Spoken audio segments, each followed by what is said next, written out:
there. I'm Laurel Didier, publisher of Closets and Organized Storage. My guest today is Andreas Messis, and he's the former co-founder, visionary, and creative director of Transform Home.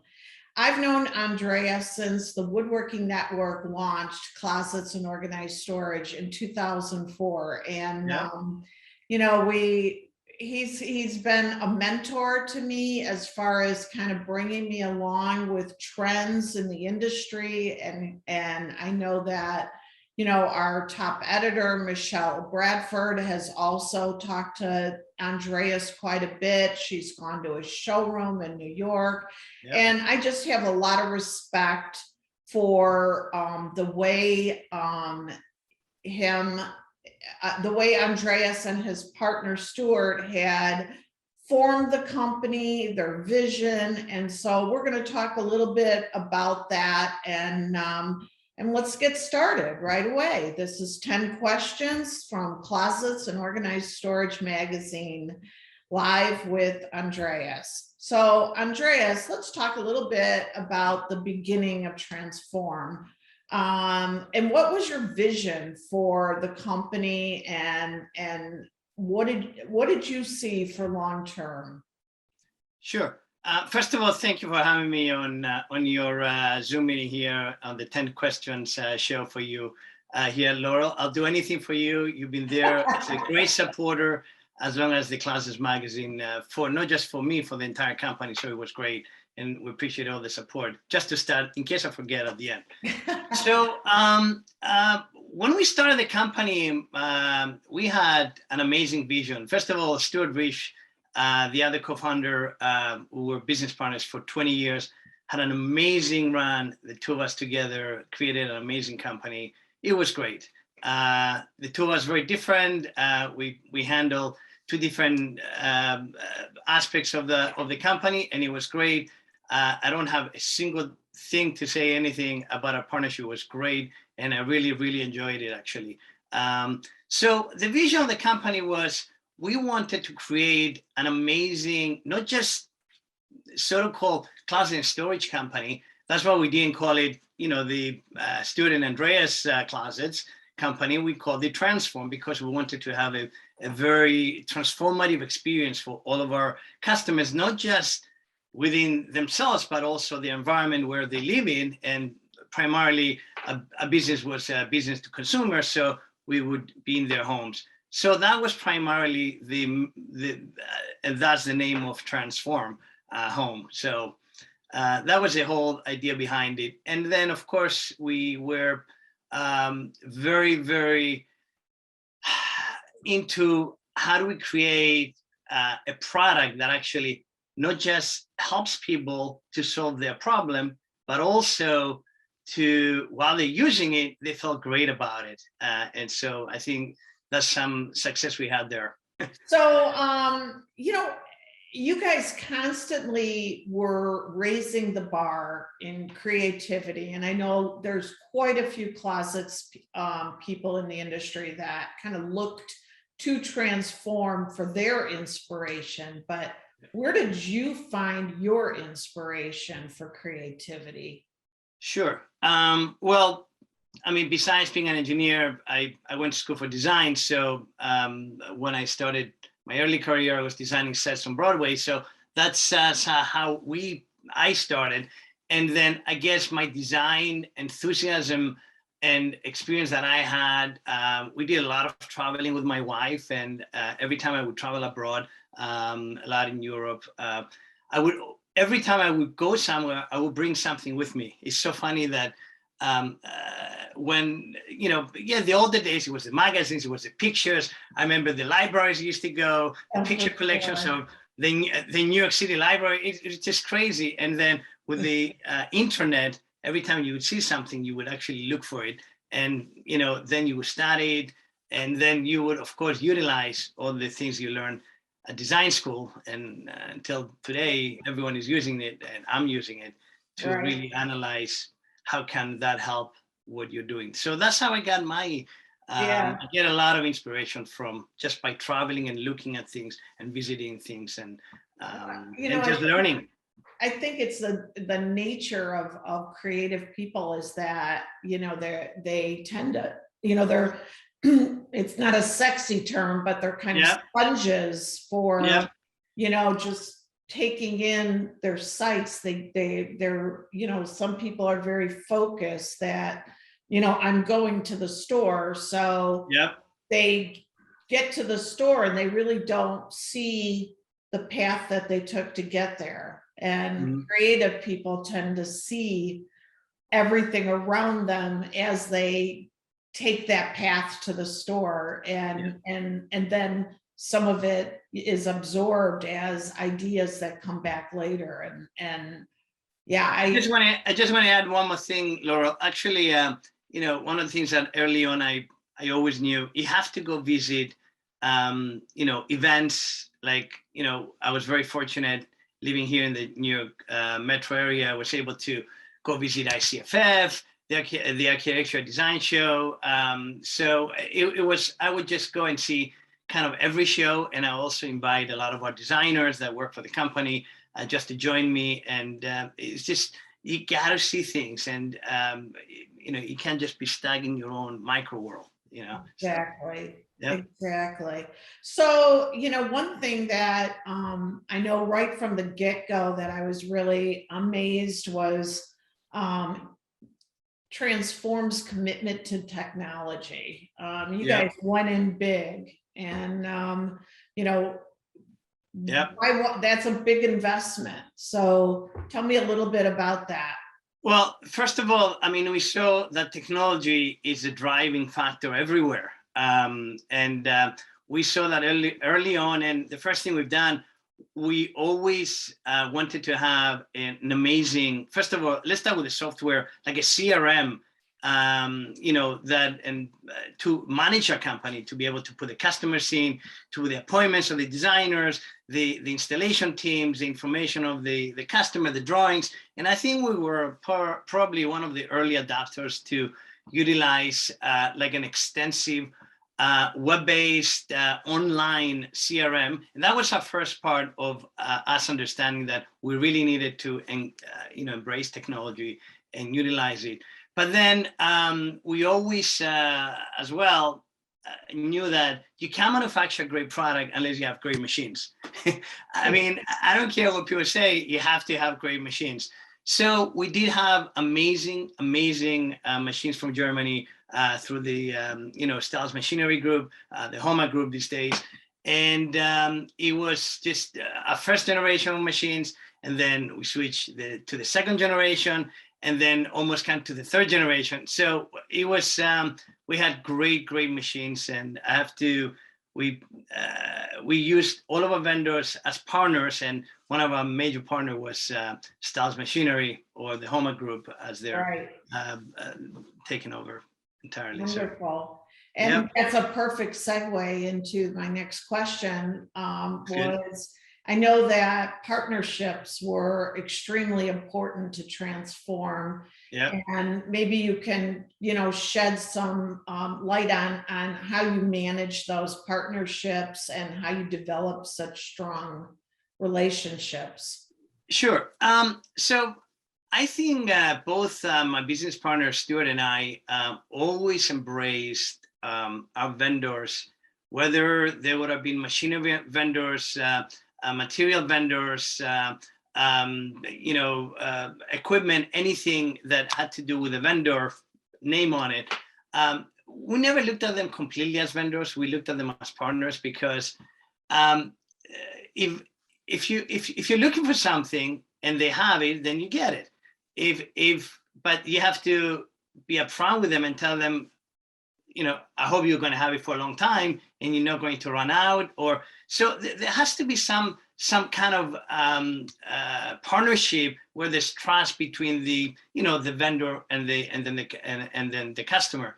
Right. So I think early on we had great relationships with, of course, Hefla. I mean, people know me. I love hardware. I really loved hardware, and our industry really can't do without it.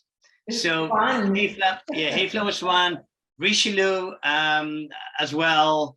and great vendors as well as Rugby Architectural Products, DecoSpan, Tafisa, my God, all these great companies that we dealt with in 20 years.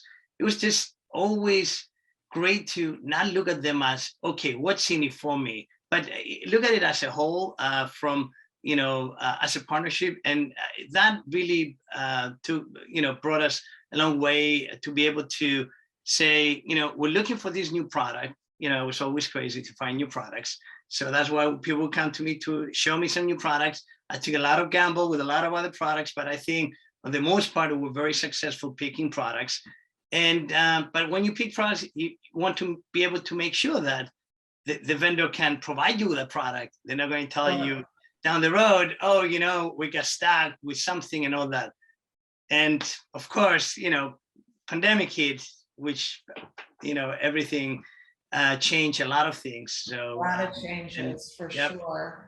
Yep. And, and that takes me to a more somber note, and it's not lost on me that the company called Transform went through huge transformations, but let's start on a personal note. You were in ground zero basically. So tell me a little bit about how the pandemic affected you, your family, your community. Unless you lived in the New York Metro and did business in New York City, I don't think anyone has any idea the impact that it really had, unless you lived it and you actually took a train ride or took a car ride to really see the impact that really had this in this big city. So, obviously, unfortunately, we had to shut our doors early this year, as we just made a decision that we couldn't support a drop of, 80% in business. It was just tremendous for us. One day everything's great, and then you look at 20 years in front of your eyes disappear. We never thought and I'm going to say that in 100 years, I think no one thought, because as a company, we went through 9/11. Don't forget 9/11. Then we went through the downturn economy of 2008, So technically, we never, we were always very resilient to be able to adapt. Obviously, we're not, we did have a lot of employees. We were a decent sized company, but no matter what, we were able to steer the ship in the right direction. But unfortunately, when COVID hit, that famous March 20th, so everyone remembers in New York, it was shut down. We couldn't continue. We were shut down technically for almost 3 months.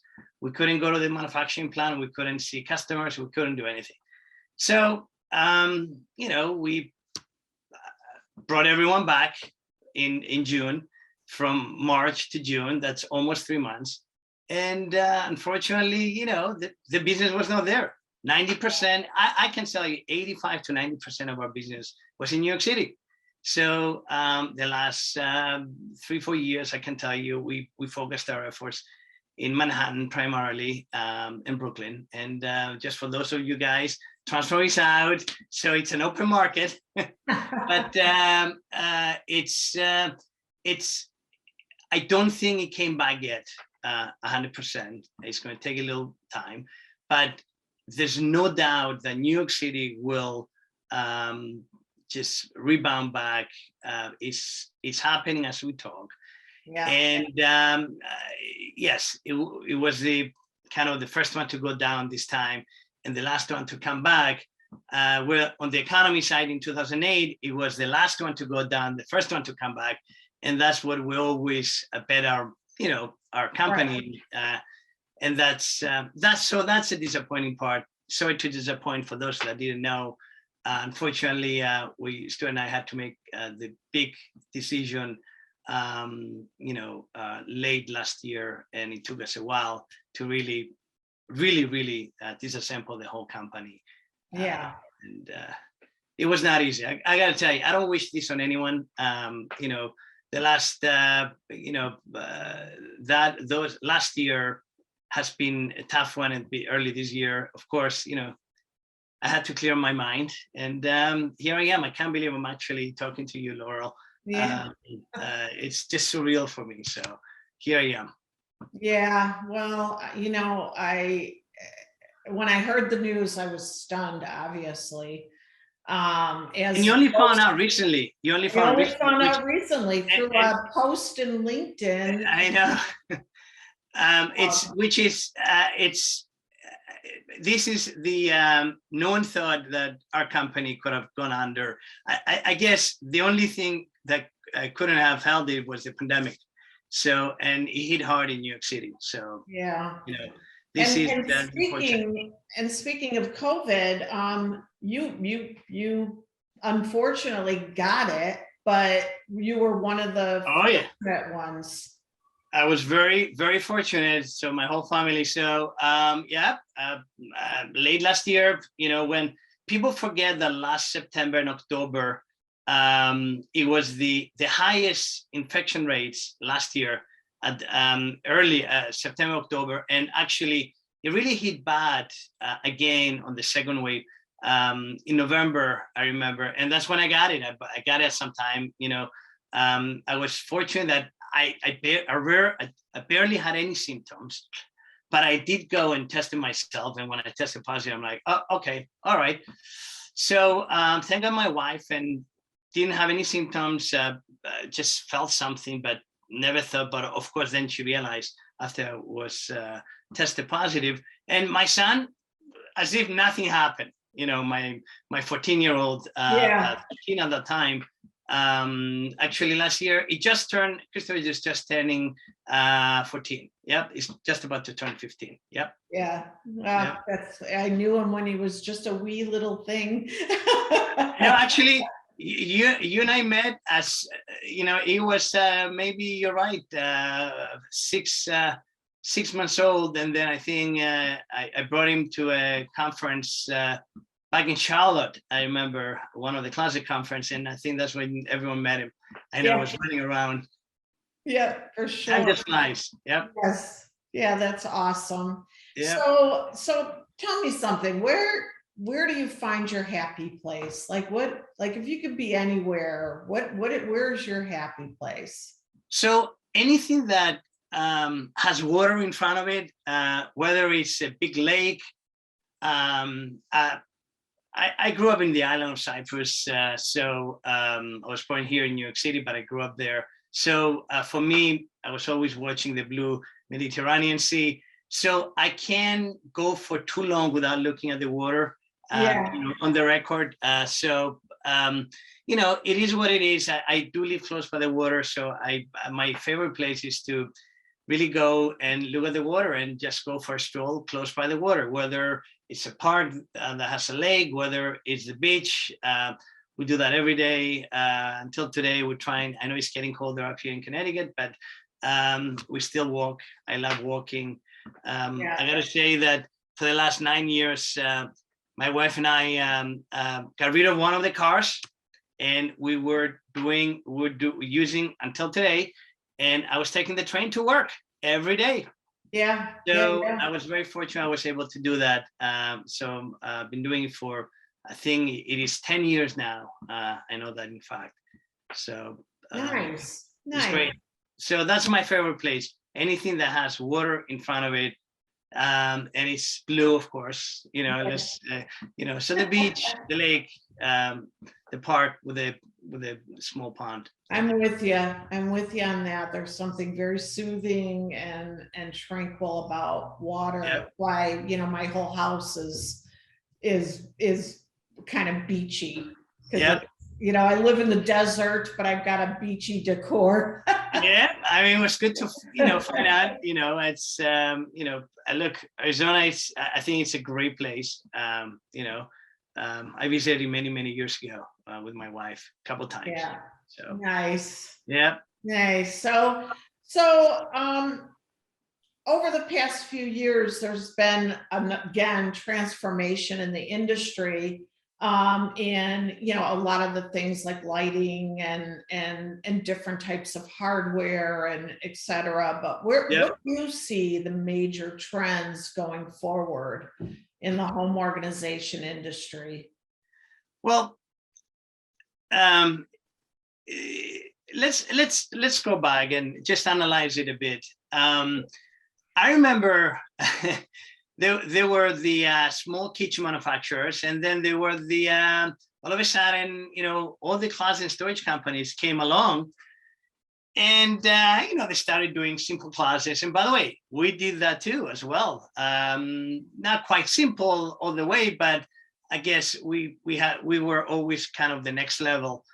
But I'll tell you that what happened is, and what I've seen the progression that happened within the industry the last 20 years, is that the closet and storage industry that has been doing everything these days is not, I wish it was just closets and storage, but you know, from closets to pantries to wall beds, garages, home offices, wall units. I mean, for Christ out loud, we suspended almost a 1,500, almost more than 1,500 pound gorilla wall unit out on a wall in New York City because people wanted an 1.5 inch material thick. And just the evolution of this industry and the way the closet and storage companies were able to embrace it, and I know a lot of them embraced it and have been very successful.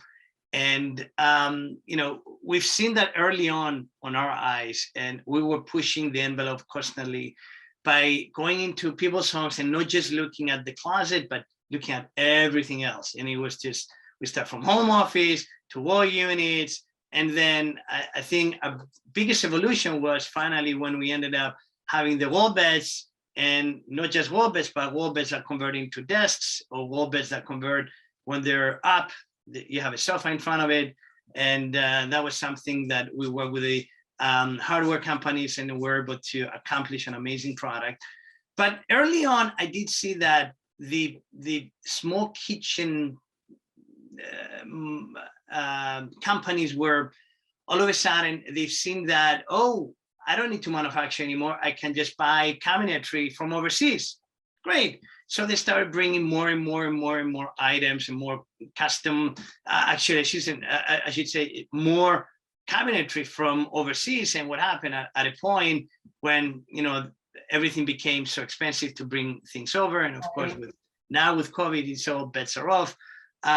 What happened is that they realized they forgot that when you start manufacturing, you lose control. And I think what the closet and storage industry has done, they went completely the other way. They said, we're going to buy the most amazing machines. Therefore, all the machinery manufacturers love the closet industry. And, you know, they started producing, like us, we started producing all these amazing products. It's phenomenal what great products the closet and storage industry can produce, and what they have done so far, and they keep evolving. So what I see finally is something I've been talking about it for a long time.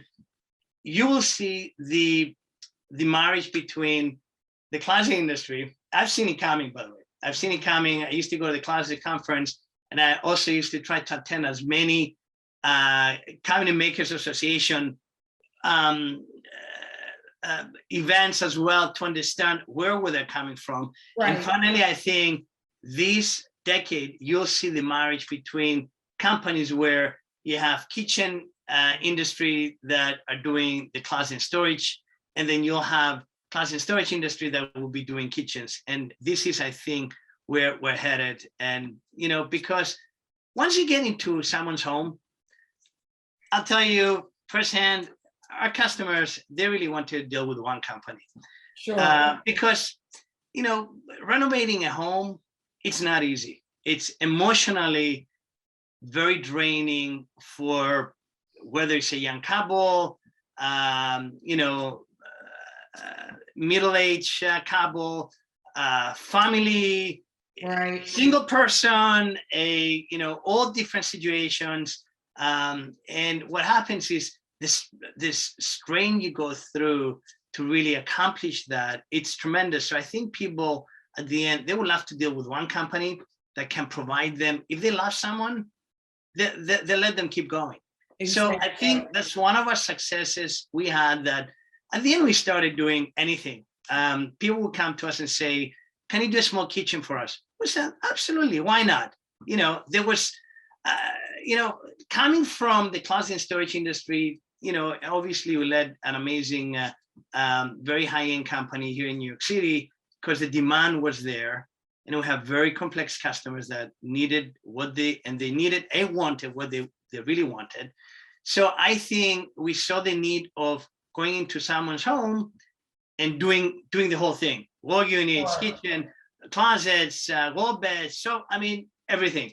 Right. So this is what's going to happen. This is what I see. In terms of trends, if that would have been your next question.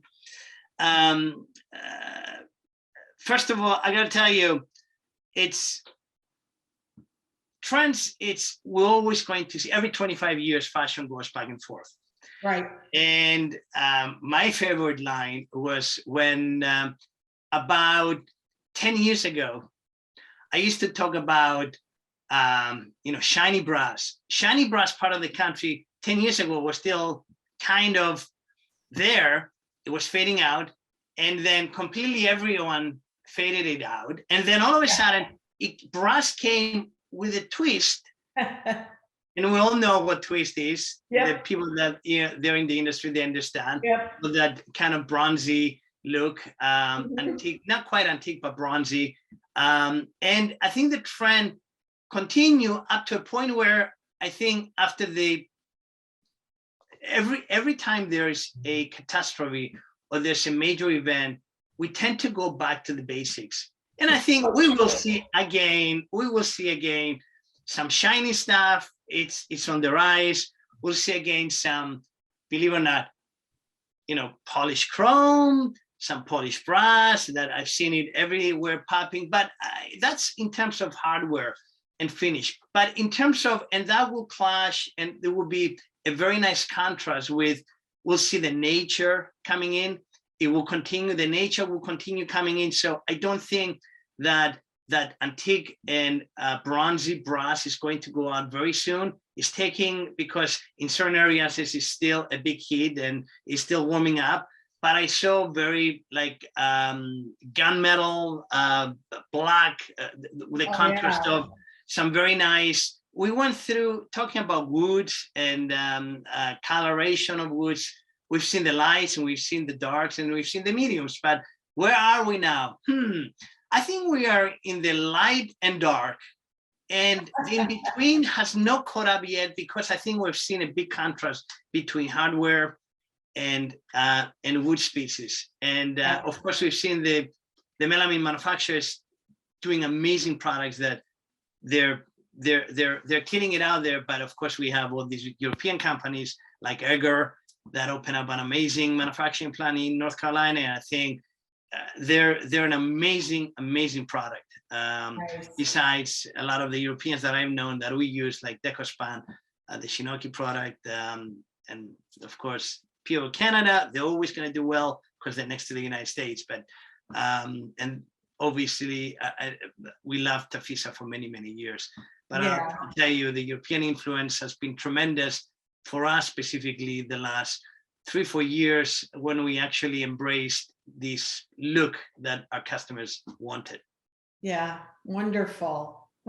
So, you know, I just want to go back to some of the things you said. As one of my favorite lines is, "What's old is new," you know, because it's so true that you just see this, you know, constant revolution of trends that go from, you know, then and now. And I'm like, wait a second, didn't I have that in my house like 20 years ago? And now it's like a big trend. But you know what? I love to remodel. So, you know, keep the trends changing. It gives me a reason to do new things. And and I agree with you completely about wanting to have just one person in my house during all these projects. I want a go-to person.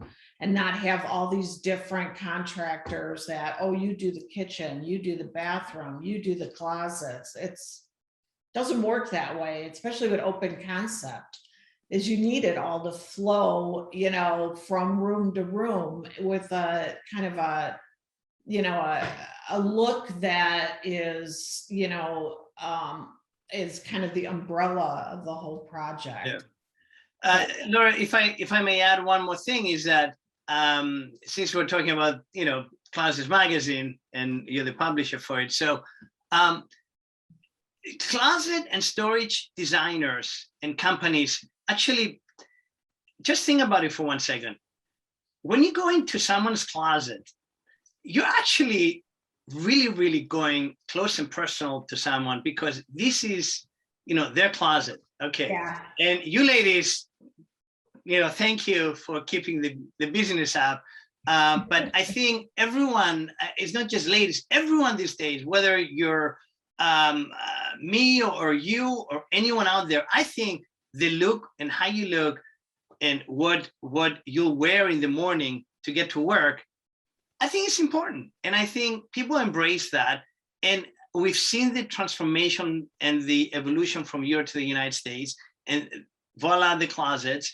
But then I'll tell you that the closet designers always knew how to deal with the close and personal with the customer, since they were invading, quote unquote, invading their personal space. Think about it. I'm getting into your closet, into your drawers. I'm checking everything out so I can design a better product for you.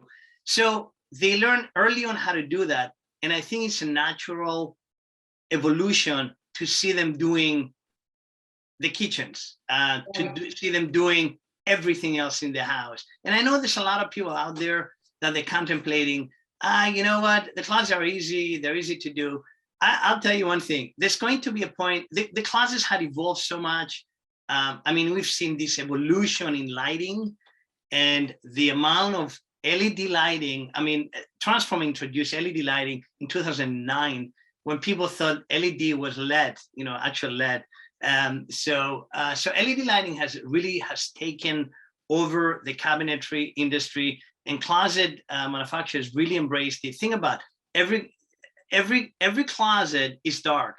So in order to see what you're picking, where your clothing, whether it's your clothing, whether it's storage, I mean, closets can be for anything. You can store anything besides clothing, but you have to be able to see what's inside to be able to find it when you need it.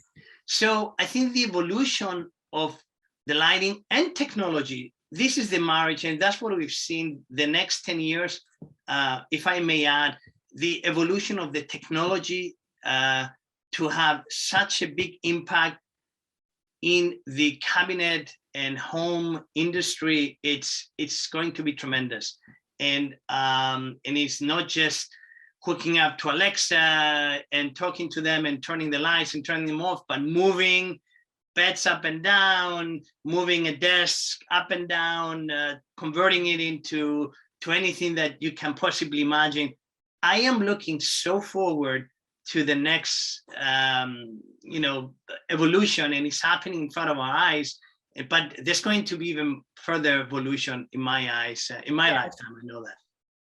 I agree. So you kind of covered my next question. That's good.